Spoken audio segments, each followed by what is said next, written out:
101 Awakening. I'm gonna call this one, what excuse are you gonna give God when you do not show up for His class? So yesterday I had my first class on Awakening and I was expecting about 7 people in that class. And of course I had only 2 people that showed up. And that's okay with me because if I can wake up one soul, God is happy about that. Don, one of the guys that showed up, he's a retiree. I met him outside Walmart because he was looking at my private license plate that I put on, the Strawman license plate.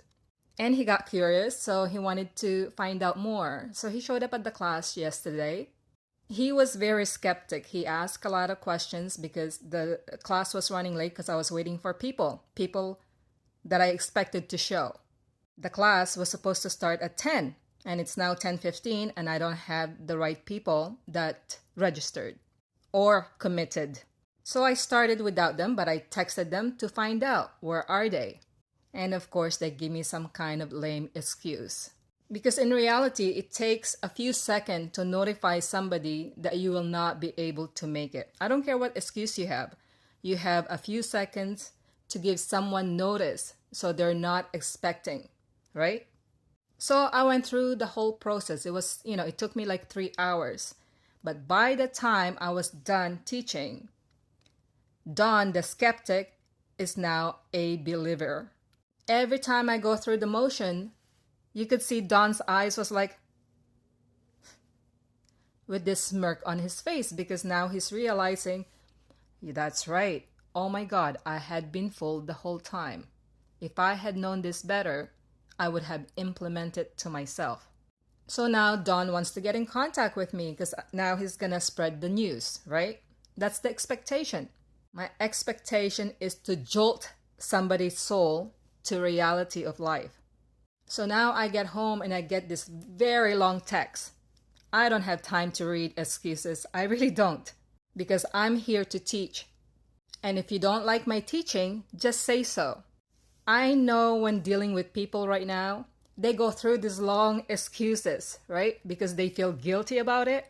You know, when a kid do something wrong, they kind of like fidget around. Well, I didn't know. You catch that kid's hand in the cookie jar of lies, right? I'm an adult. I want to be treated as an adult and I will treat you as an adult. So it's kind of like inviting a friend. Hey, are you coming over to the course? No, I can't because I have a birthday to attend to. But then that changed to, oh, I have to now attend a funeral. So she's giving up a friend's birthday for a funeral of another friend. In other words, if they can drop off one person versus attending God's class, are you getting this?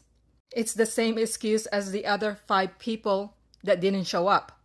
In other words, they committed, but now something urgent came up. Now they rather put God on hold. Can you believe this? What kind of excuse is that? So when God says, I'm calling on you, but you're not coming to me because there's other things before me, how the heck do you suppose to go back to yourself if you cannot invest 3 hours of yourself to learn the process of awakening to free yourself and perhaps free your life and your family's life? And that's what I'm trying to educate people. People wants to stay in this fucking control world of 3D. You'd rather be a fucking slave than free yourself. Because that's what it is, right? You'd rather be a fucking slave. If you're doing a test in a classroom and you have a formula that nobody can solve but yourself because you're smarter than the rest, and you see everyone struggling to finish the test, you will share your formula. Because the more people that knows it, how to solve that formula, the more people will have time to finish the test early and enjoy themselves.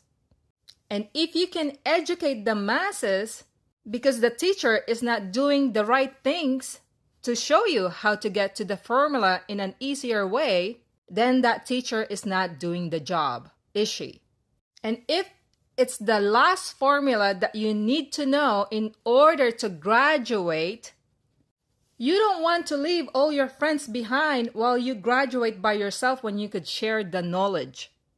Because if you all graduate, guess what? You get to leave behind the freaking school that's not teaching you right. And this is what the economy of our systems that we follow. They teach you different formula so you can just follow it because you're so goddamn indoctrinated. You can't see anymore because you have this freaking blinders that's covering your eyes. So yeah, I don't have time to read excuses because excuses are for lame people. So whoever out there is listening and you want to keep listening, go ahead, because I know all my accounts are blocked anyways on TikTok, Instagram, Facebook, because I'm sending out the truth. Who wants to listen to the truth when you can give you lies that you believe in at all times, right? It's easier to swallow a lie than listen to the truth. You know what I mean? That's what makes this world go round right now in 3D, is believing in the lies because it's easier to swallow it by the freaking sleeping souls. Exactly, right? So for those of you who are star seeds and light workers that are having a hard time awakening people, that's okay. Share the news, share the wealth, share the knowledge, because at the end, all those things that you shared that nobody listened to you, guess what? At the end, you're the one who's gonna be rich.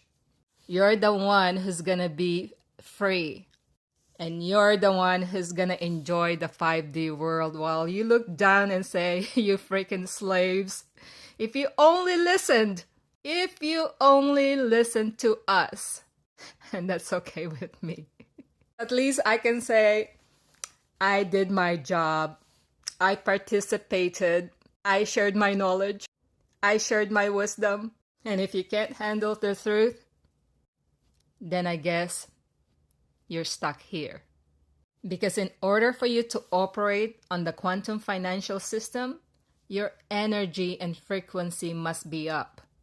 And if it's low in vibration, you're not even gonna operate that quantum financial banking system. It will lock you out. So as much as I'm trying to teach you on how to upgrade yourself and you're not listening, that's okay. Because now we get to share the wealth only amongst the awakened souls. Because if you're expecting to receive large sum of money, it's not gonna happen, sorry. You first must work on yourself. So if you have 3 years to wait to get over to the next hump, because that's the timeline for the 5D is 3 years. If you want to be stuck for 3 years in this 3D world, have fun. Wow, this is breaking news. Feds want $411 million to cover refugee health care as the number of new arrivals soar. That's $500 million. That's a 7-fold increase in the last 8 years. Look at the asylum claims process. It is just skyrocketing out of control. The number of asylum claims around the world is growing, but an increasing share of them is now being made in Canada. When the Liberals initially announced the program, they said it was going to cost $60 million a year. That cost quickly doubled to $125 million in 2019. Oh my God. And then a year later, that more than doubled to $327 million. That's how much we've been paying? And now they're asking for nearly $500 million, $500 million a year. Look at these numbers. That is insanity. That's who's staying at all the hotels in Niagara Falls. But wait, you guys are going to love this. Look what it covers. The program covers hospital visits, lab tests, ambulance service, vision, and dental care. What? Home care, long-term care, psychologists, counseling, devices like hearing aids, oxygen equipment, prescription care. I don't even get these things. I got to pay for this. How are refugees getting things more over and above than what we get as citizens? Now, I know I'm not alone in this, but that is crazy to have that kind of coverage. Like we have to pay, I think for my family, I pay $400 or $500 a month to get that kind of coverage. And it's not even 100%. I think we get 80 or 90% of that. and they get it all for free and they don't have to pay for it? Should I throw out my ID and just say I'm an asylum seeker? You have a message for Canada's Prime Minister. What is it? Well, I have a message for the Canadian people. Don't vote for this guy. Mark Carney is the most elite of elitists out there. You know what really I remember distinctly is when the trucker strike was going on and he was up in his penthouse and they were making all this noise and he called the cops on them. I mean, this guy is not a man of the people at all. He's the ultimate elitist. And be careful because he put out a message and he conflated, hey, Trump is the biggest threat we've had, in his lifetime. Thinking about all the things that have threatened humankind in his lifetime. So it's hyperbolic, but then he started bragging about the economy, the liberal economy. I have all these charts. I mean, it's just, and they're all heartbreaking if you're a Canadian. The standard of living has imploded. You look at the investments, right, or where the jobs are. Almost all of it public sector, little private sector, and self-employment, none. There's no real business opportunities there. OECD predicts the worst economies for the 2020 to 2030 at the end of all 36 countries, Canada.